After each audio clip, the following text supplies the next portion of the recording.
Your mind is untrained. That's the problem. Not your job, not your relationship, not the traffic or the bills or the chaos. Your mind runs wild and you follow it into suffering. Most people wake up and immediately let their thoughts ambush them.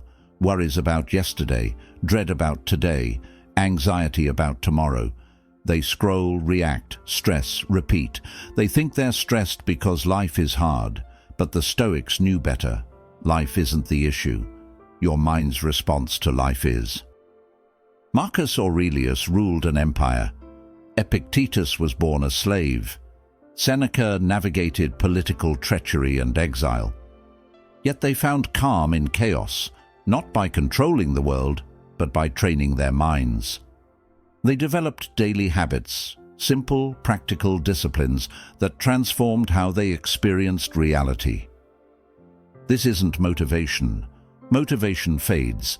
This is mental discipline, and discipline is what separates those who react from those who respond, those who suffer from those who endure, those who crumble from those who stand. You're about to learn 6 Stoic habits practiced by ancient philosophers, arranged in ascending order of depth and power. The first is accessible. The last is the one most people ignore, but it changes everything. Each habit builds on the previous, creating a compound effect that rewires your mind. By the end, you won't just feel better. You'll think differently. You'll be different.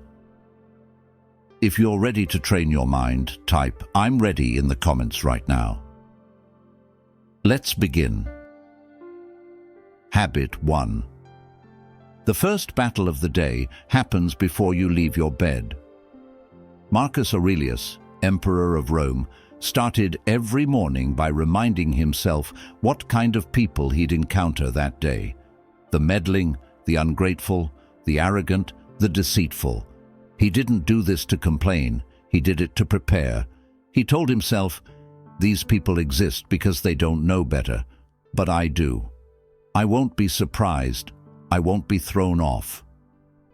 That's the morning mindset ritual.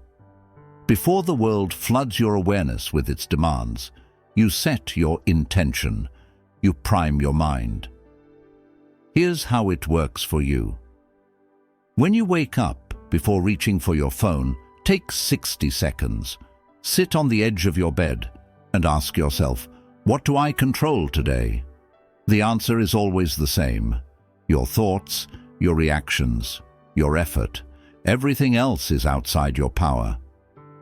Then mentally rehearse the day ahead, not with anxiety, but with clarity.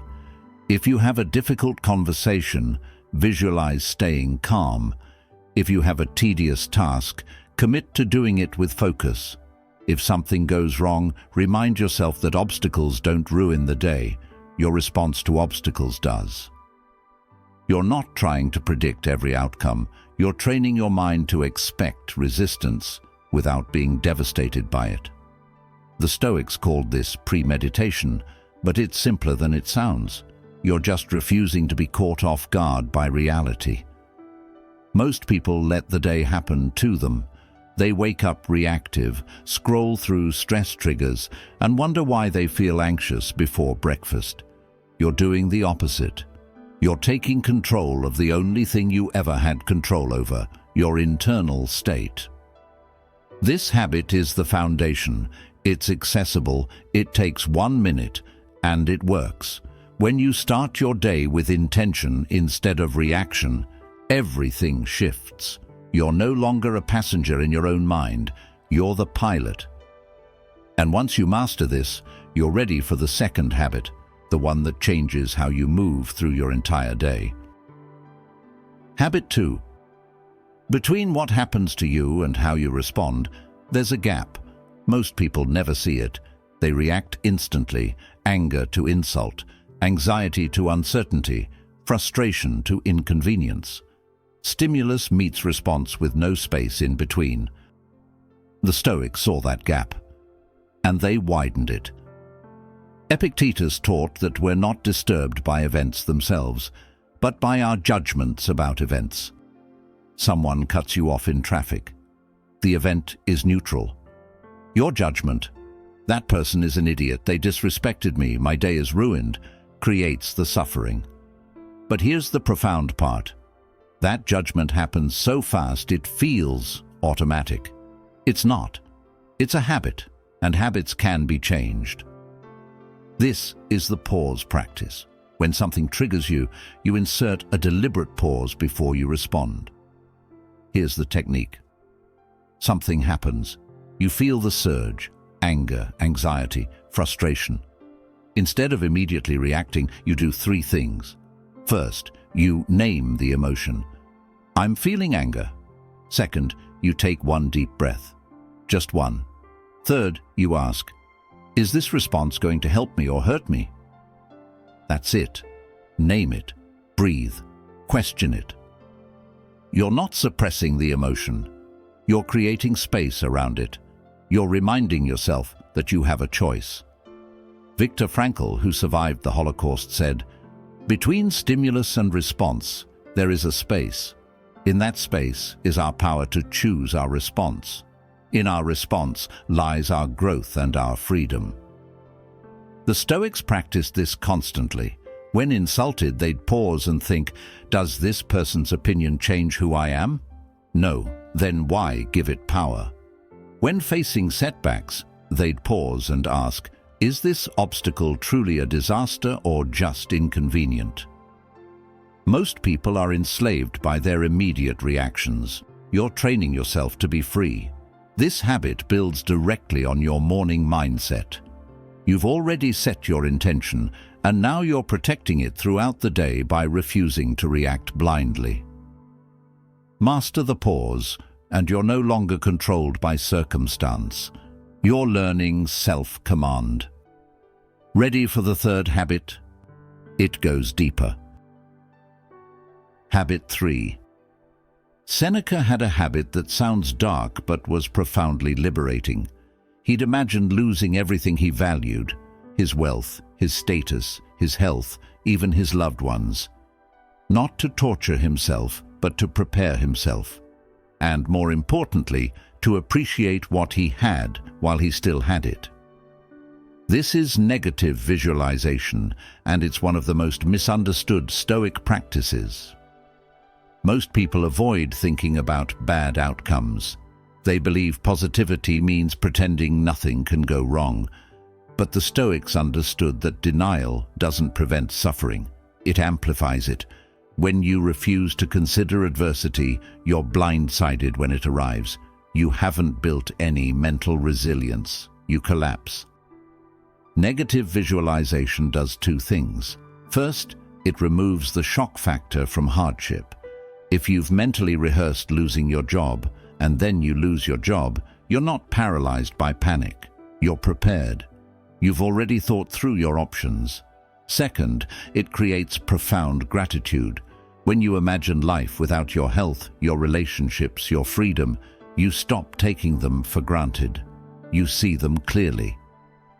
Here's how you practice it. Once a day, spend 2 minutes imagining a challenge you might face. Not catastrophizing, just honest consideration. What if this project fails? What if this relationship ends? What if I get sick? Then ask yourself, how would I handle this?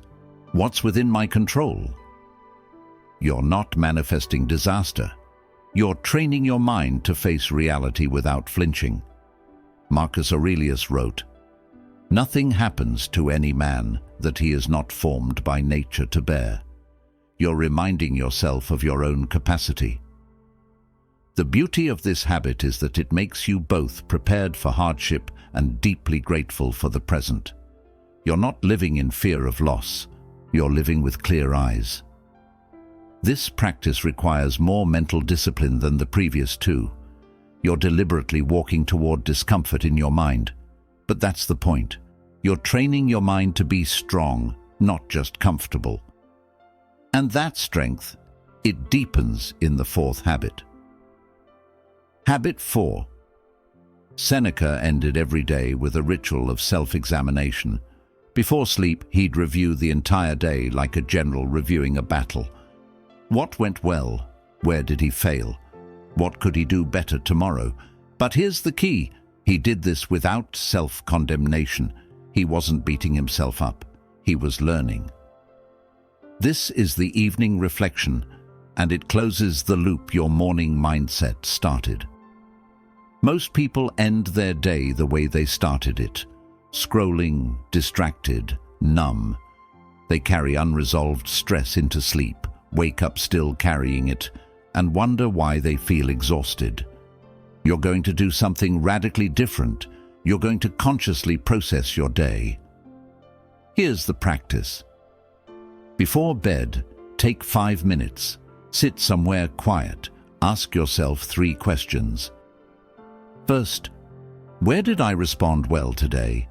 Maybe you stayed calm during a conflict. Maybe you focused when you wanted to quit. Acknowledge it. This isn't arrogance, it's reinforcing positive behavior. Second, where did I react poorly? Maybe you snapped at someone. Maybe you wasted hours avoiding an important task. Name it clearly. No excuses, no justifications, just honest assessment.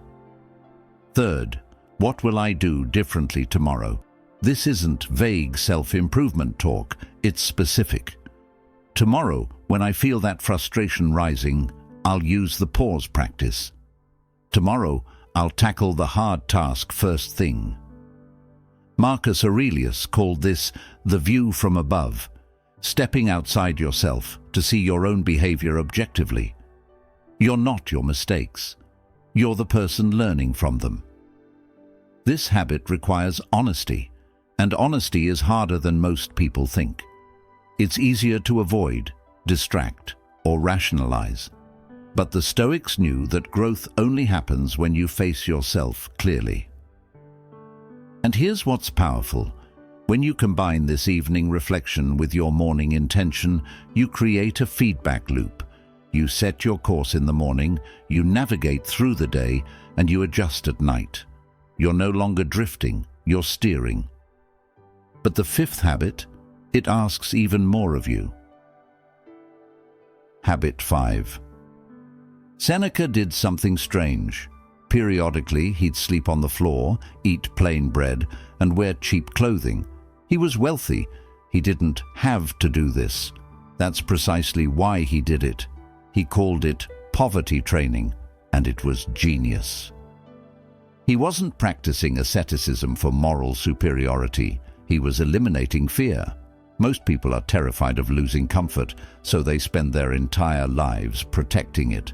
Seneca chose to voluntarily experience discomfort so that if hardship came, it wouldn't break him. He'd already proven to himself that he could endure it. This is voluntary discomfort, and it's where mental discipline becomes physical. Here's the principle. Your mind is shaped by your body's experiences.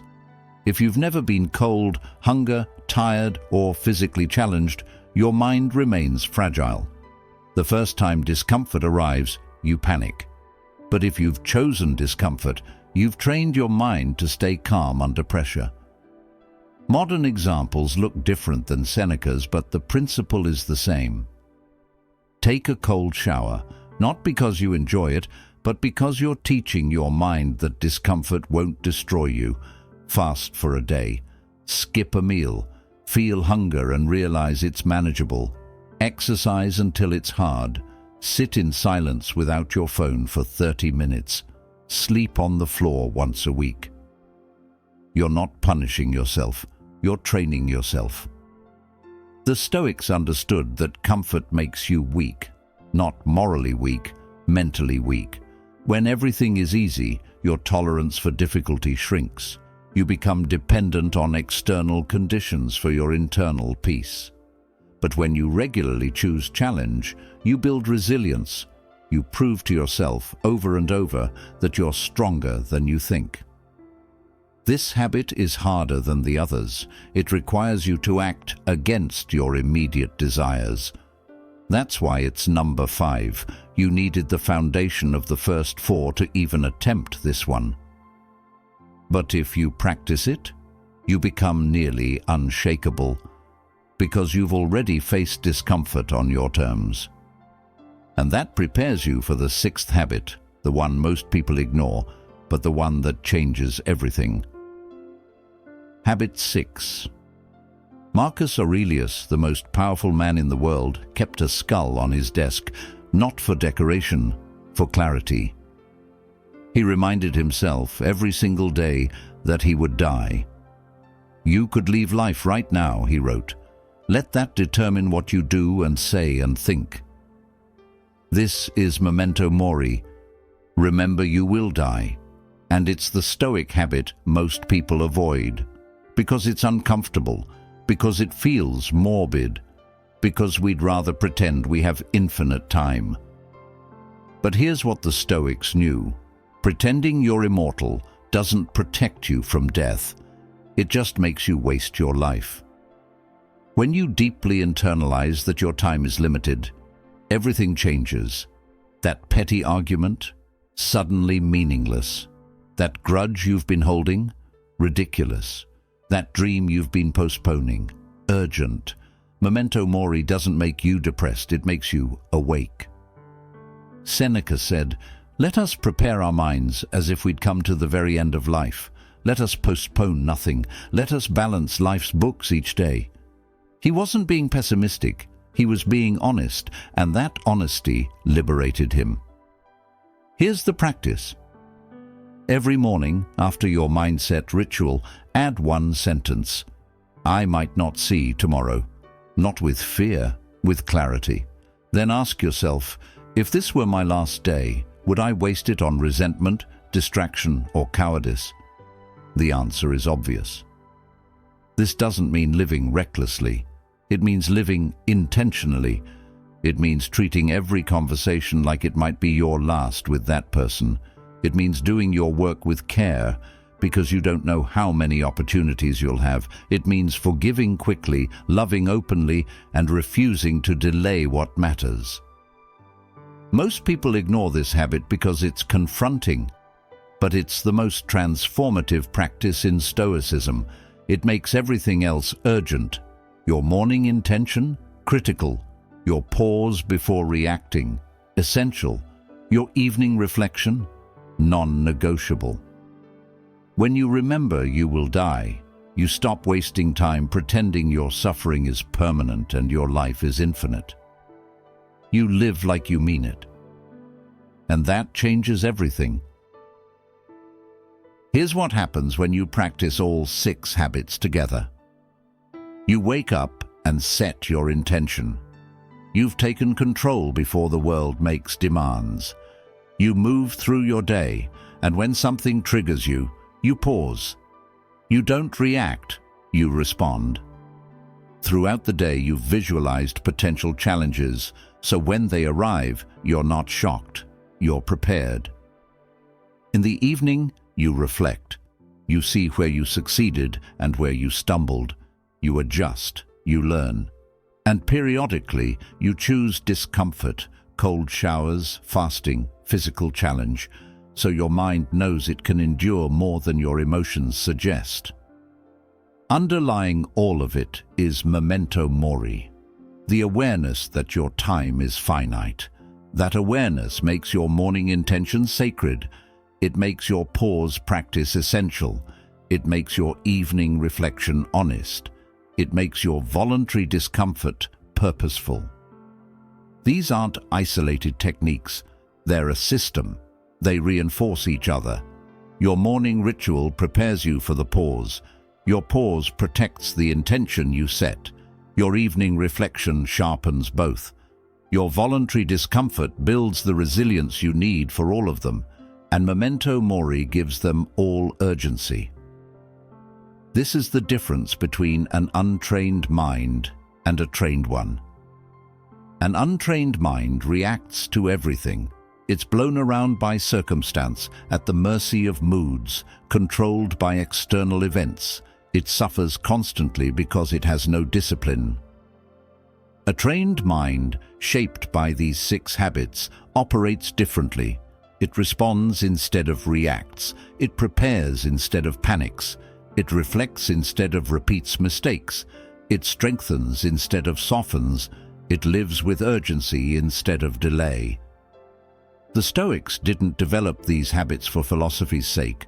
They developed them because life demanded it. War, plague, betrayal, loss. They needed minds that could withstand reality. And so do you. The compound effect of these habits, practiced daily, is profound.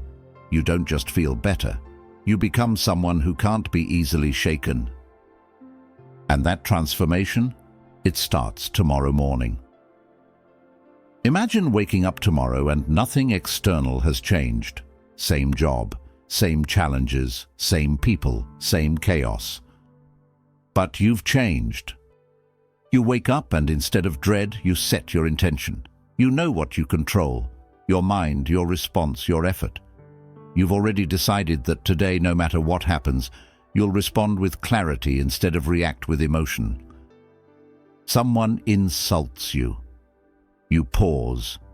You breathe. You realize their opinion doesn't define you. You let it go. A crisis emerges. You're calm. You've already visualized setbacks. You've mentally rehearsed adversity. You adapt. You solve. You move forward. The day ends. You reflect. You acknowledge where you succeeded and where you fell short. You don't spiral into shame. You adjust. You grow. Tomorrow, you'll be slightly better. And beneath it all, you remember, your time is limited. So you don't waste it on resentment or distraction. You live with intention. You love openly. You work with purpose.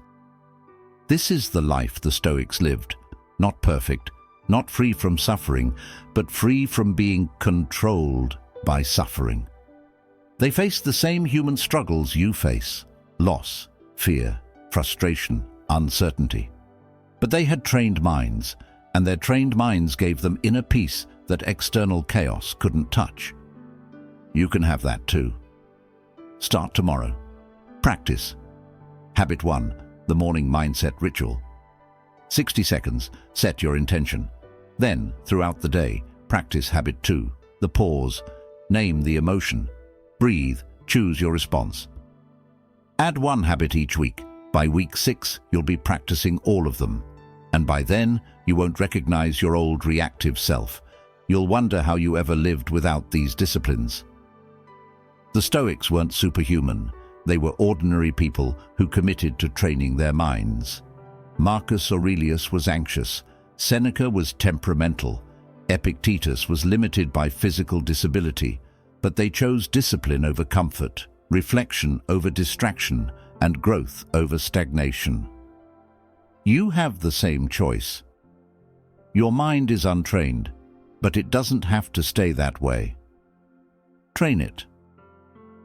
If you're ready to stop being controlled by circumstance and start training your mind, leave a comment below. My mind, my control. And subscribe to the Stoic Mode with notifications on. This is just the beginning of your mental discipline. Thank you for being here. Stay unshaken